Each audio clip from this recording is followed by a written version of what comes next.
rolling? Well, as soon as you come in through the video, just I know, the whole like, tell me time. something. Nos encontramos desde Los Ángeles en exclusiva con Robert Pattinson. Un muy lindo y sexy vampiro. Sexy vampiro. Okay, you got that, huh? Yeah, I understood that. Well, there is something very cool and sexy about vampires. I don't know, at least in our point of view. How was the experience of being one, at least for a little while? It's cool. It's definitely an element, especially when you're playing when you're acting it. You can kind of leave this element of mystery, which no one really knows what you're thinking, and you can play a lot of things which don't really seem right when you're doing it. I mean, just like, that's because I'm a vampire. It can be weird. I can do whatever I want. Yeah, I can do whatever I want. Shut up. But yeah, so that was quite fun about it.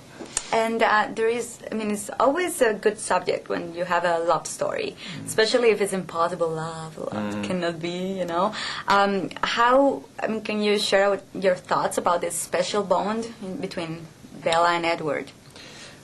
Yeah, I mean, that's one of the major things that I liked about it, which me and Kristen really tried to emphasize, is just the fact that their relationship is literally impossible. Even they know it's impossible. They know it's impossible. Everybody tells them it's impossible. People come and try and kill them to say it's impossible, and they're still saying, and they completely believe this will never ever be able to happen. But at the same time, it's like, but if we break up, we're both dead anyway. So what can you do? It's like an impossible situation. Which is, I think it hasn't really been done to such an extreme extent in quite a while. So that's what's quite interesting about it. Yeah, and also it's kind of difficult to believe it when it's teenagers, because a love to death when it's just teenagers. Yeah, I mean that's what's interesting. I mean, I can understand it because Edward is 108. Like, I can understand where his character's coming from, because it's like absolute loneliness for so long. But Bella's character is like, what are you doing? Like, how do you how do you know? So how are you so certain about what you want to have and what you want to be? Yeah, and were you familiar with the book before, or you just? I mean, I was preparing for the role for about 2.5 months, and I read it so many times, so I know lots about it now. There is I read also that they were looking for someone when they were casting the character, the role, someone that was pretty and dangerous, and you got both. What else? What other elements did you add to Edward to make it look interesting and surreal? I tried to make him, especially in the scenes with Bella, have some elements of unpredictability and to be actually genuinely frightening sometimes, because I think that also makes him more attractive. Like,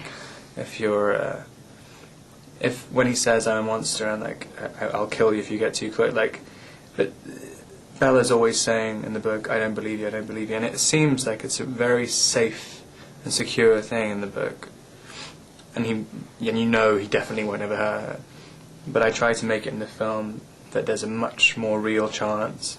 He has much less control over himself, and he could when he's saying I could quite easily kill you, he's holding himself back, and it's taking every bit of effort to hold himself back.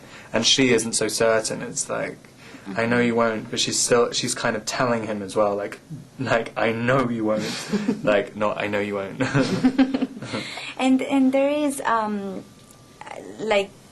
lot of challenges that you could see from outside, for example the sexual tension all the time, thinking you guys being 1 inch away and not being able to kiss. But what are for you personally, the biggest challenges in the whole movie? I guess just having that. There's a whole thing about Edward and all the vampires where normal humans are instinctively scared of them. They have an aura about them, which is like when a lion walks into the wild, and all the other animals, they may not necessarily run away, but they can like the world becomes different as they walk in. But I mean, but in Twilight, you obviously don't know that these people are vampires or predators at all. You just think they're just weird kids, and so that's kind of difficult to walk into a room and have something about you which just is just scary, but at the same time not at all. It's just something different about you, and you have to play it the whole way through the movie. There's a lot of like consistent character traits underneath the actual main love story. That's quite hard. Okay, thank you so much.